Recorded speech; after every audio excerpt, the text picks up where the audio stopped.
Hey guys, Angry Beast here. I'm bringing you some Domination gameplay on the map Mission. I'm rocking out the ACR 6.8 with the shotgun attachment and the focus proficiency. The ACR has quickly grown on me to become one of my favorite assault rifles in this game.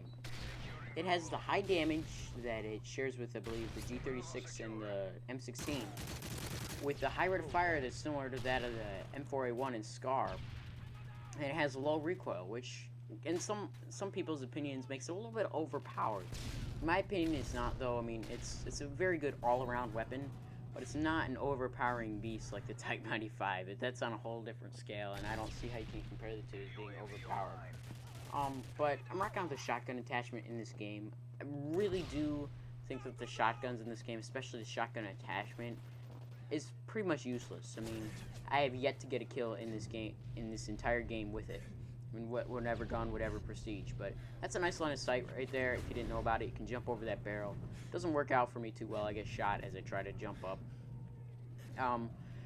Basically, the shotgun attachment is only worthwhile if you want to rank up your weapons, and it's bad for that even. The only map I'd consider using it would be maybe Dome, and since there's no extended mag glitch or proficiencies for it, it's really hard to get any kills with it. It does like 6 pellets at A12 damage, which makes it one of the lowest damage shotguns in the game. Combine that with the very low rate of fire because it is pump action, I don't see why anybody would really want to use it.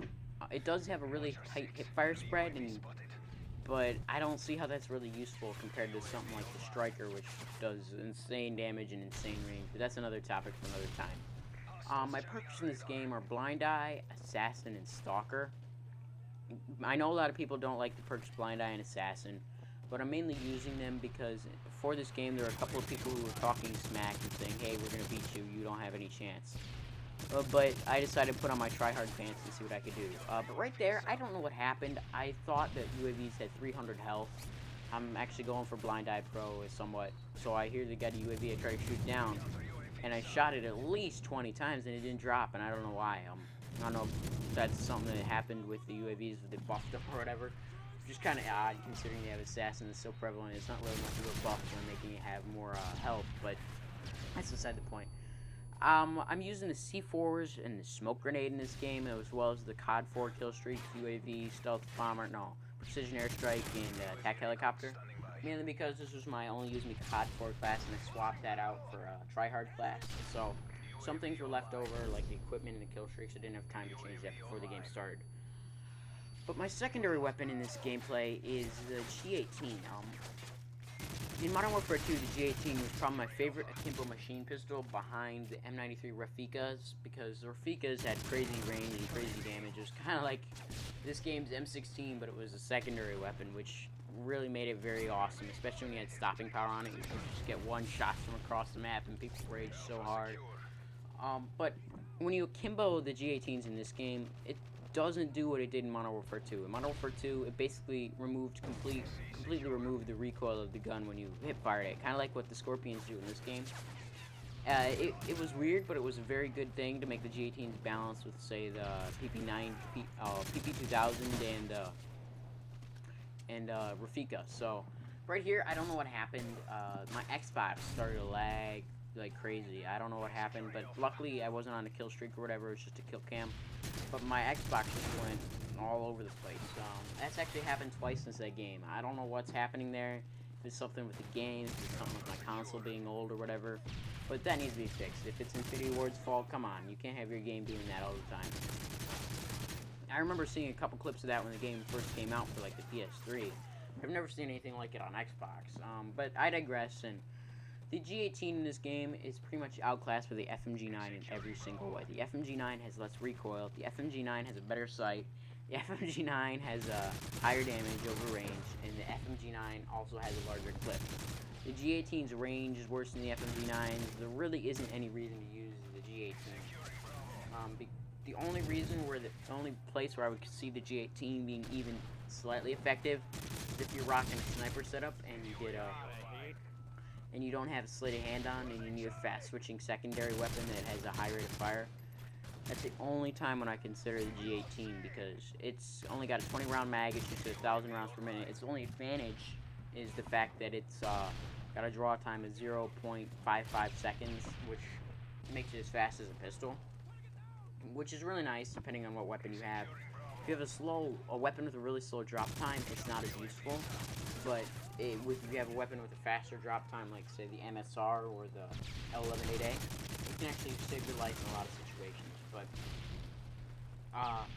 basically, if you want to use the G18, don't. It's not what it was in Modern Warfare 2. It was a beast in that game, but it's no longer. They've really nerfed it in this game. I'm rocking out the focus proficiency in this game. It's not as good as, say, what Team Martin makes it out to be. It's like this all-around awesome proficiency, better than kick. I don't know. On some weapons, it might be, but in my experience, it doesn't help that much. It only helps in staying on target when you're taking fire. And when you're playing aggressively with an assault rifle, that happens a little bit more often when you're playing defensive, as say an M16 or MK14. But if you're playing aggressive, I really feel like my accuracy is good enough to be able to recover from being hit a lot of times, and it doesn't kick too bad with the ACR. I think a lot of the flinch is weapon-based, and the ACR seems to have very low flinch already, and when you put focus on it, it really seems redundant to me. Pro tip here, don't ever try to hip fire with an assault rifle. In this game, they seem to have toned down the hip fire of assault rifles to the point where it's very hard to get a kill from hip. I've tried using only hip fire on the V36 because it has the tightest hip fire spread of all the assault rifles, as far as I know. And even with steady aim, it's hard to get a kill at all. It's hard to even hit a person. You have a lower rate of fire than a submachine gun, and you have a generally lower capacity than a submachine gun. So there really isn't much reason to hip fire with an assault rifle. Use Stalker or Quick Draw to help you with aim down sight stuff. That's why I'm rocking Stalker in this game, because I don't have Quick Draw to help me when I'm rounding the corner or whatever. I'll strafe around the corner because I feel it's safer.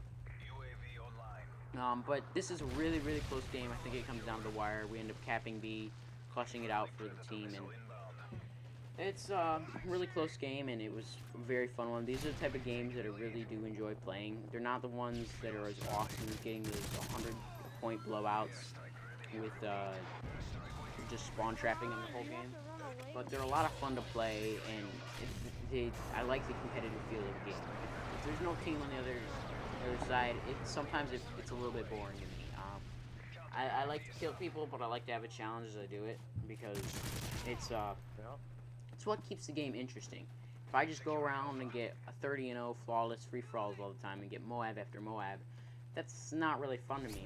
I'd much prefer to have a fight for first place. Two people are going at it, both have 15 kills, and one person gets 20 kills, the other has 18, and it's just a lot more fun in my opinion when you have a close game. I really do like the COD 4 kill streak setup with the UAV, the precision airstrike, and the attack helicopter, mainly because it allows you to basically stay in your person the whole time. You don't have to go into a third person. You don't have to go into a separate kill streak and control it all the time, which is nice. I mean, it helps you control the objectives for your team, which is what this class was all about. And a smoke is actually really, really powerful when used on this map, especially around the B flag, because the way the smoke grenade works in this game, people always seem to just shoot randomly into the smoke, giving away their position. You can combine that with the effects of recon and Semtex thrown straight into the smoke. You can get a lot of kills that way, just knowing where they are through the smoke. It's really powerful, and I don't know how many people realize the effects of recon in this game. But Dead Silence does counter recon to a point. It's not this all-powerful stop to recon. I really do enjoy running recon. I actually finally got a pro the other day, which took a while to get, but if you throw a couple flashes at the start of every down game, you generally get a couple paints every game. It's about, what, 30 games and I'll have it pro. I'm not really trying. If you put on an explosive class, it doesn't take long. It took me about 3 or 4 games just rocking out the XM5 flashes, stuns, and quick draw. But I digress, and I really enjoy using ACR in this game now. It's grown on me due to the fact that it has the high damage, the high mobility, and it has effectiveness at range, which is not found in a lot of the other submachine guns in the game. Because it is effective at range, I feel like I can do a little bit better when rushing with it than I can with, say, PP90. I'm not as effective at close range, but I'm better at all ranges, because I can move at 90% speed, and and I can use my Stalker to my advantage to basically weed out people and round the corners at the same speed as a submachine gun. So it's a really good perk, Stalker, and I'd recommend it if you're playing anything aggressive. Maybe not as good as Steady Aim or Dead Silence if you're playing super aggressive with a submachine gun, but for most situations, if you're using an assault rifle, the perks I'd recommend in your third tier would be Stalker or Marksman. Marksman is a very, very good perk, and it's very underrated if you use it in the right situations. I have a ACR gameplay on Arcadin coming up soon, probably tomorrow, that I'll post. It'll show the power of Marksman in a defensive position in a domination game. We absolutely annihilate this team, but it's coming down the wire here. We pick up B. We hadn't capped that last flag. This game would have turned out completely differently. We would have lost at the very end here because the game's 194 to 190. But these are the type of games that really get your heart pumping, which really make you enjoy the game. And if there was a game mode where I could constantly get these feelings of, yes, we just beat him out last second, I'd honestly be playing it all the time. But this is a 34 and 24 really, really close domination game that I really enjoyed playing. I hope you guys enjoyed watching. I'm Angry Beast, and I'm signing out.